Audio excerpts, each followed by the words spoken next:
Hi, I'm Romi.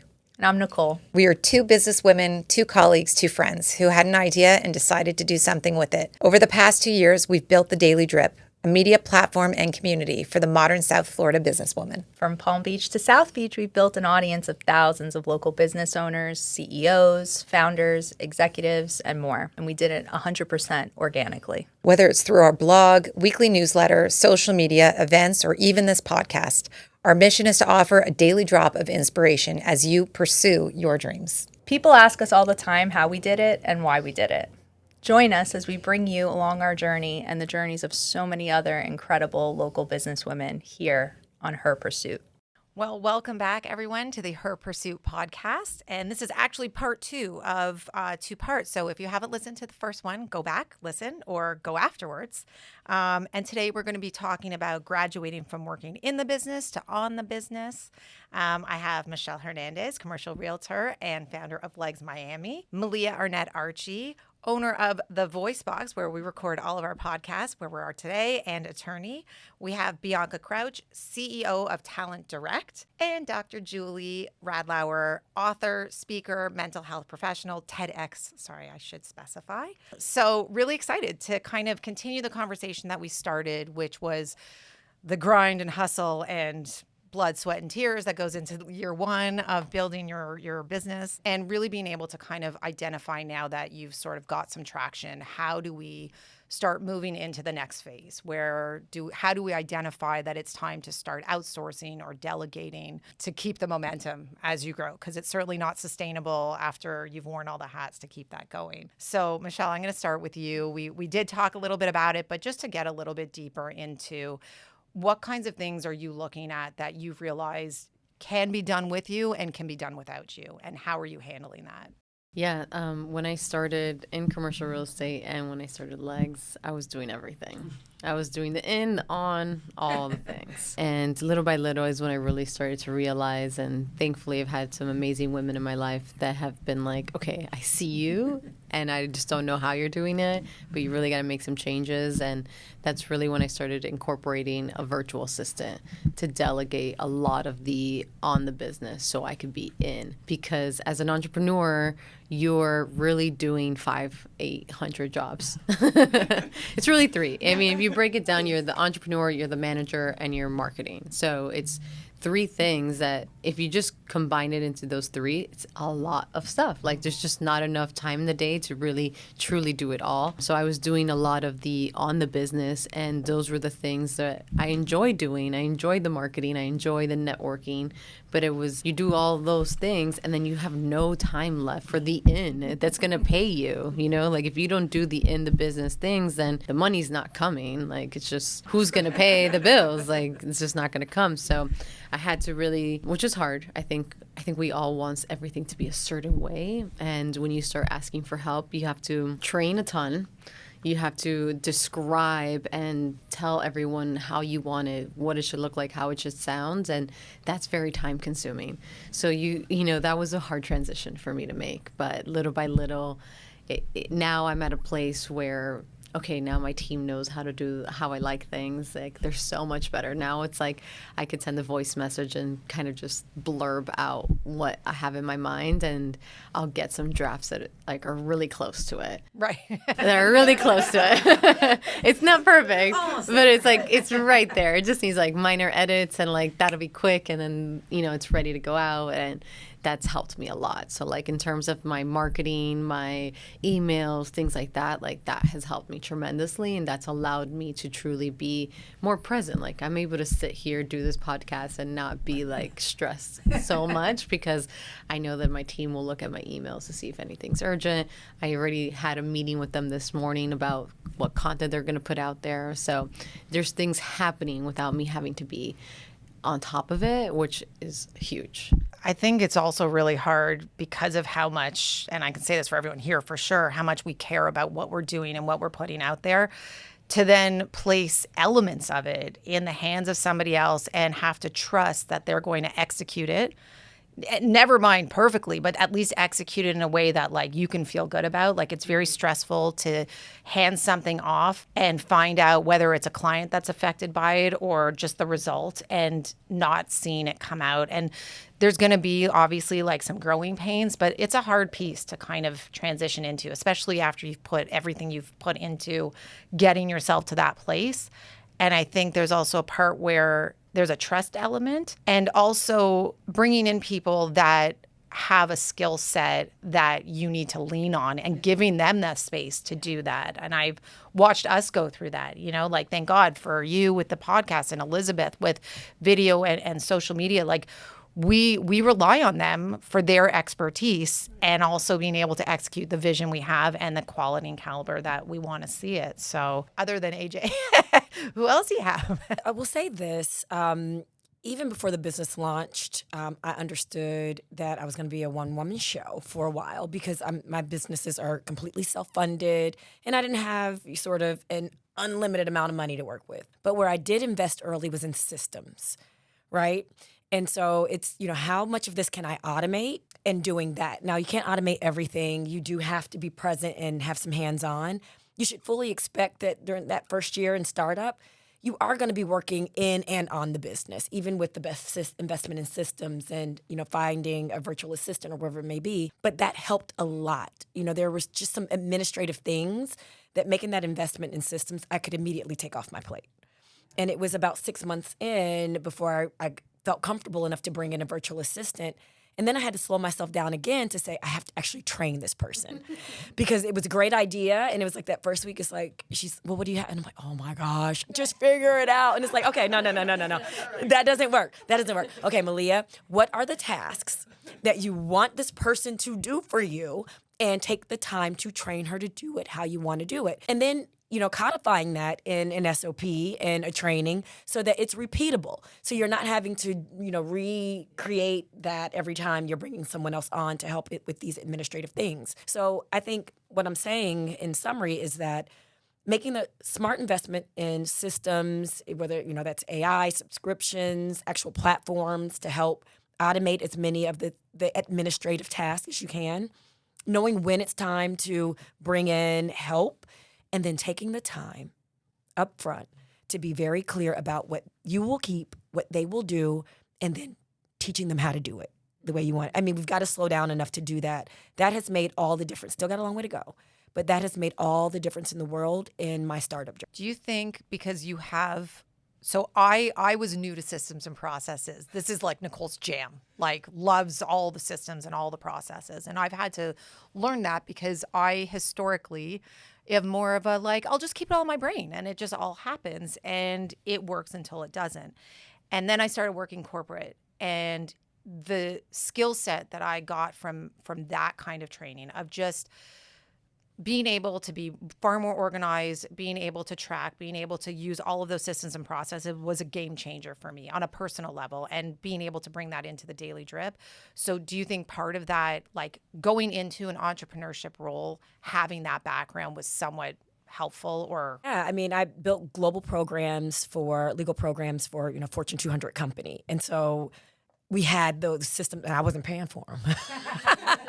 That's a big difference. But, I understood coming into entrepreneurship, like, this is sort of the baseline of making this thing actually work for you.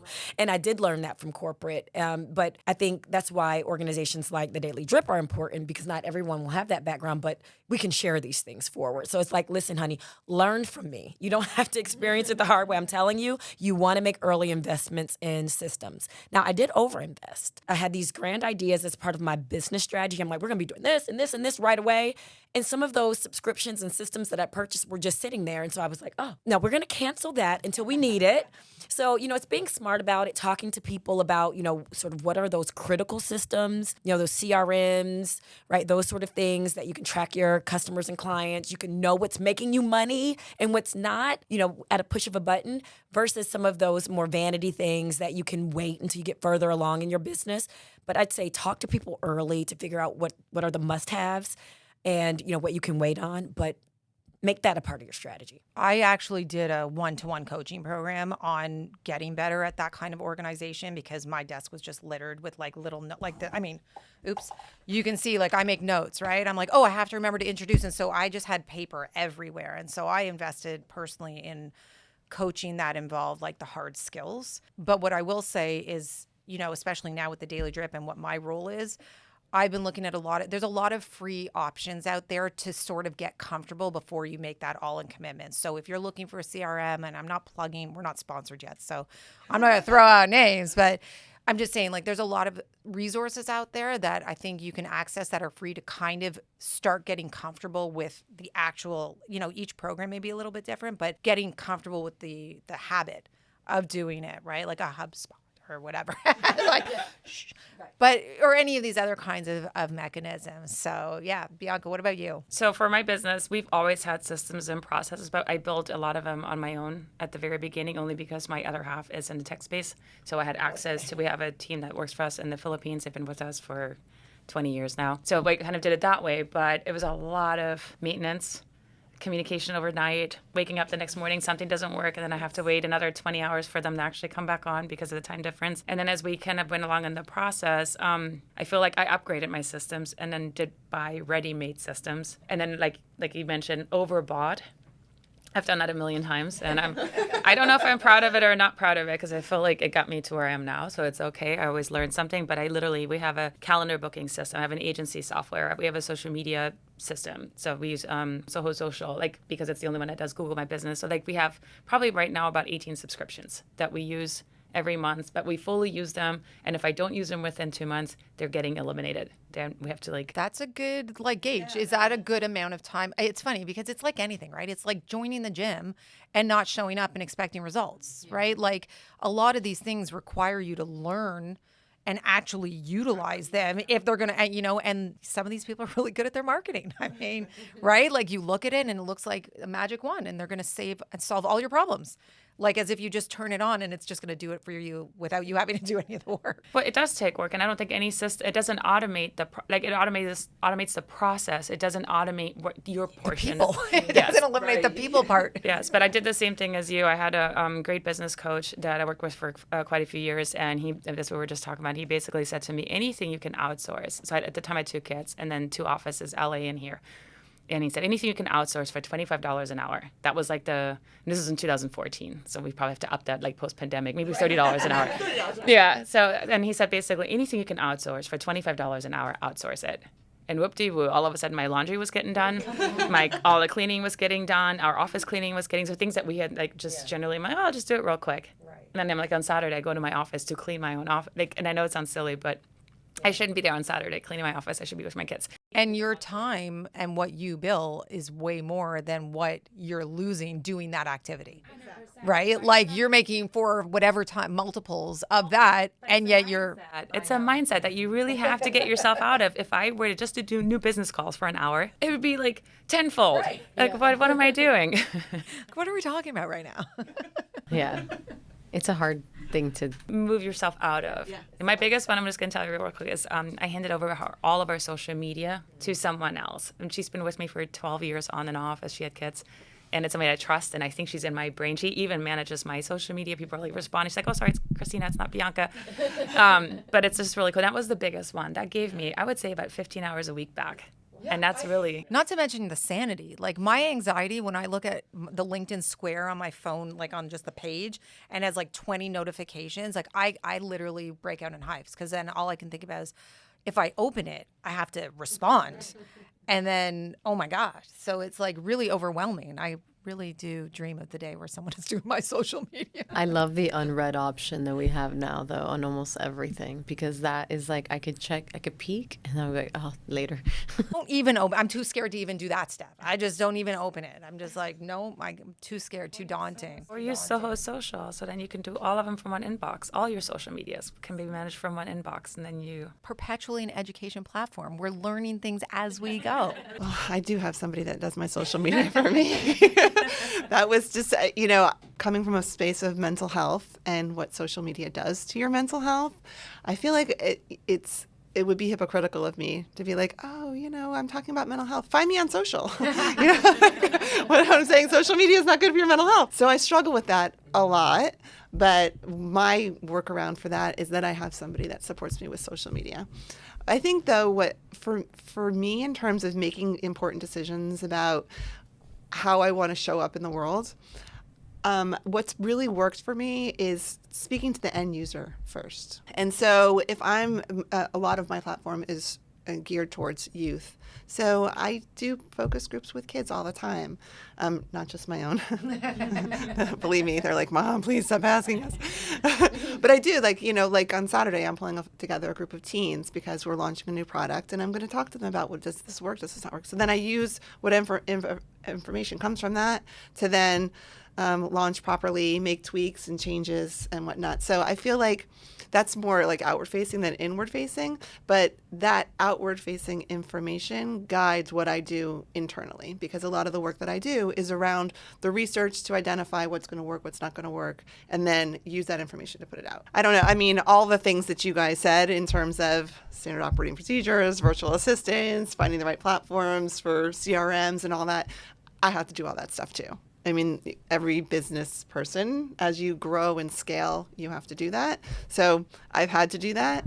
But I think it would have been really helpful to know in advance, like, this is going to work and this is not going to work before I invested my time, effort, and energy. And the way that I do that is by asking the end users whenever possible. That voice of customer piece, oh my gosh, so important. I'm glad you brought that up. Because I don't think we do enough of that. Let me speak for myself. And that's a lesson that I learned early in starting up, was that I'm doing a lot of things that people might not want with the hourly rentals, right? Now, had I, been, Dr. Julie and, pulled together some folks that, were my target customers and asked, would you rather have someone that can take you from, beginning to end, or do you want to just come in and rent? I don't know what to do with it. I don't know how to market it. I would have known early that might not be where I want to spend my time. And I think when we're talking about working in versus on the business, it's about being strategic versus tactical. And being strategic requires us to take the time to pull up and have voice of customer and look at the bigger picture to make sure that where we're spending our energy makes sense for what we want to do. I think also there's like an element of this sort of, and I don't know if it's like speaks to imposter syndrome, but when you're now going to charge for a service, you're like, that hourly rate, it seems like low hanging fruit, right? So you're like scared to price something up. You're like, this might be, an easier way to go. But the reality is that you found that people actually, they're willing to pay to get the full level of support that they need. But it's like on us where like we kind of are a little bit nervous to put it out there. And then all of a sudden you're like, wait a second, like people need this and it's actually okay to charge them for it appropriately. Like that to me is a leap as an entrepreneur, right? Like is kind of wrestling with when does that become okay? And it being okay to ask for money. My money mindset, and Dr. Julie, you can definitely expound on this just from the psychological standpoint. But I realized that was driving a lot of decisions, because in corporate, like I didn't have to worry about like how things were going to be paid, and I was just able to do what I love doing and that. But when I came into business, it's like I actually have to ask people to pay. Oh my gosh! And that anxiety was like, okay, let me make it as palatable for the customer as possible. And so I sort of planned for how that was going to play out. It took some time to realize that, to your point, people want to pay for quality services. So focus on the quality offering and pricing it appropriately, because cheap doesn't feel good for the customer most of the time, because it then questions sort of what you're doing. If this cheap, is it worth it? So I'm going to go where I can get the value, the quality, and undercut yourself. And people only see cost in the absence of value. That is like I live by that, because you see it over and over again. And so valuing yourself and what you have to offer, again, right? Like it's part of this whole imposter syndrome. Even for us with launching the pod, like, is anyone going to care what I have to say? Like I'm still not doing videos because I'm always worried, like who wants to listen, But I think, and then it also speaks to like, where does it make sense for me from a money standpoint? Like, what can I afford to pay somebody else to take this off my plate? and execute so that my time is spent doing the things that are actually generating real dollars, right? Like you cleaning the office is certainly not bringing in clients. So the output is so like nominal compared to what you can get. And so for you, when you bring on people to work within your company, like that was obviously a shift. Did you start as just you? I started as just me in 2006, and then I think I brought my first other person like 2009 after I had my first child, and then realized when we travel, I had like trouble because I had to always be there. So I've actually gone through about 25 employees, and my company only has 5.5. So that's a lot of people to go through. That's a lot of training. Now 2 of the people that work with me are related to me, so they can't leave me. It's my mom and my sister. But it also, and then the other, like I said, the one at the social, she's been with me since 2011 or 12. So it's been a long time, and we've worked around births of children and whatever. But I think that to your point earlier, the piece that I did about letting go of bad clients, I think that's exactly. Listen, I've done so many times where I've like caved. And I'm like, somebody will come to me and I have this budget and this is what I need. And then I'm like looking at the total numbers. I'm like, oh, it kind of is still a lot of money at the end. And then I try to accommodate. And then it takes me 2 weeks to get through it, another week to recover from it. I probably cried 5 times. And it's like, it didn't serve anyone. Not only that, now this client thinks it's okay to pay this rate. And now they don't want to like upgrade for the future. And I think that's where not only we're then hurting ourselves, we're hurting our market, we're hurting the people on the other end of it. So really, like, it's just, it has to be the right price. And that's, but I had to learn that too. Been there, done that for like a decade. Well, and I think there's also something to be said for like how you scale that aspect, right? Because when you're first starting out, like you're not even sure yet, right? Like there's a part of you that's like trying to figure out the sweet spot. But after a certain level of like success and seeing like, oh my God, this is really valuable. We're making a difference. People are really getting something out of what I'm providing, getting the confidence to say like, I can ask for more. Like it's because I'm also now having to bring on more people, right? Like now I have to, and that's part of like the delegating is now that you've grown, you have to hire people. If I have to hire people, I have to find extra dollars somewhere, and it shouldn't necessarily only be you taking the hit. You can outgrow your clients, and that is okay. And you don't have to stay in the same pattern. And I think there's a tendency as humans that we don't want somebody to outgrow us. I think that's just part of. There's a feeling with that. I feel like you hear that a lot. It's like, oh my God, she doesn't need me anymore. I was just part of the beginning. I'm like, well, this wasn't a one-way relationship. It was a two-way relationship. So I've just outgrown this two-way relationship. Do you all think that that's more specific to women and how we operate than men? Yes. Yeah. Absolutely. 1,000%. So much of what we've been talking about, imposter syndrome, setting a rate and sticking to it, talking about money as a woman, outgrowing somebody and the emotional toll that takes, so much of what we're talking about, I think is different for women than for men. I don't think my husband ever says, oh, I don't think, like, I don't know. I feel like he would never even, he's like, what do you mean I have to do the dishes? Like, what? Then this is in work and in personal life. That's just how they just approach it differently. But I think that's how we've been taught, too. There's a lady that ran the $100 million Dell Fund for women. I met her in Brazil at the GEC, at the Global Entrepreneur Congress. And she said for a year she ran this thing and she couldn't give the money away because no women asked for startup money. So she had a $100 million fund. So I hope I'm quoting this all like exactly how it was. It was like, this was 10 years ago. And then she has an amazing program now empowering a billion women in 20, whatever. Like she has a new program now. She's left since then. But the fact that she couldn't, she's like, I can't give it away. Because women aren't asking. This was a decade ago. Difference between men and women is that women think they have to have it all figured out before they do something. They want to make sure they're an expert in it. They know it really well. They have to have a certain level of like competency and confidence in what they're doing. Whereas men will literally, I heard this, it was like a whole talk about it. Men will just walk out there and posture through it. Like they don't care. They don't care if they look stupid or they don't know what they're doing. They'll just go for it. And I think there's something in the middle.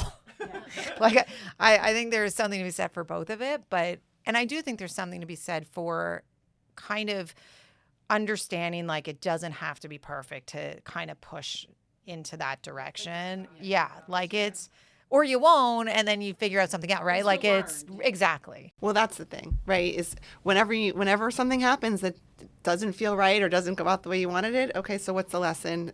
Pick yourself up, touch yourself, move on. Yeah. As long as you are in it and you fix it or you try to figure out, okay, next time I won't do that. Yeah. That hurt. I have a specific question for Dr. Julie, and then everyone will feed into it. But I think that I'm not going to speak for everyone. I'll speak for myself and Nick. But like burnout is a very real thing. I think, especially when you are so passionate and so driven to see what we're doing succeed. How do we identify, preferably before you find yourself in a ball in the corner rocking back and forth, but how do you identify that burnout is coming, and how do you know that that's actually the moment where, okay, I need to start delegating. I need to outsource because this is not sustainable. So what are some good signs? Signs to look for.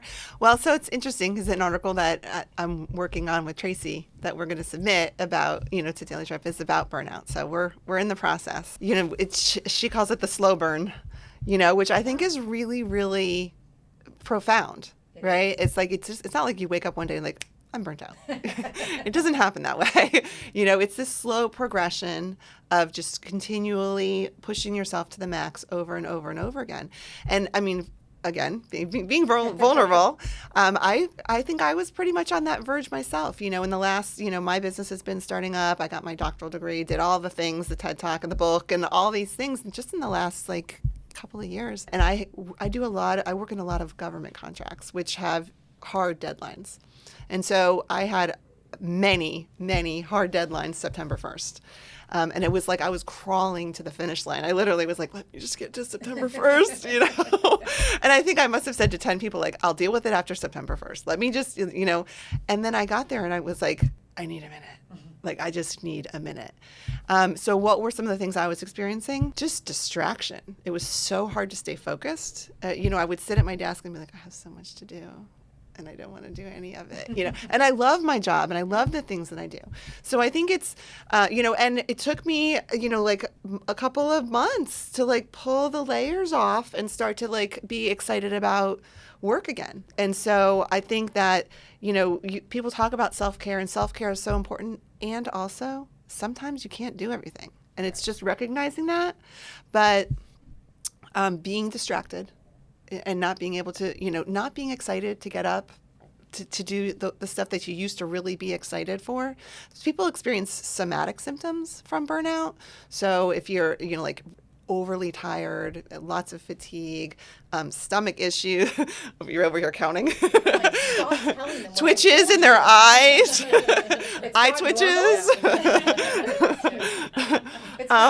The eye twitch is like a signature look for me. You've owned it. You embrace it. But I think also it's just this, I think as women we know. When you're just pushing the envelope too much. The trouble is, do we have the support where we can back off? I had I had 12 people working with me over the summer to get all these contracts done by September 1st. And it still was too much. We still had overcommitted. To try and get everything done. We got them all done, which was a beautiful thing. So we were able to celebrate. But, trying to be more preventative is definitely the key. And figuring out what are the $25 an hour things that I can take off my plate is important. But the problem is once you get to that point of burnout, true burnout, taking a weekend off is not going to cut it. It's been months and I'm still reemerging from, the stress of everything. So not thinking that I can just go for a massage and it's going to be all better if you don't change something about, your lifestyle. There's bigger things. And then you get to the point where you don't like what you're doing.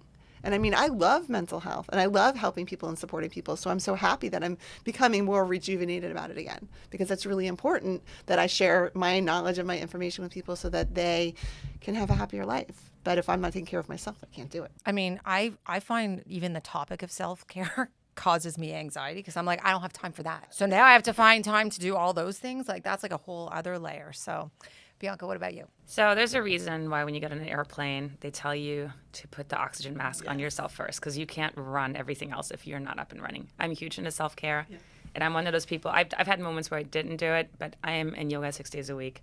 It's just, if I don't, I get cranky. Don't talk to me. And I'll go for lunch and even do it then.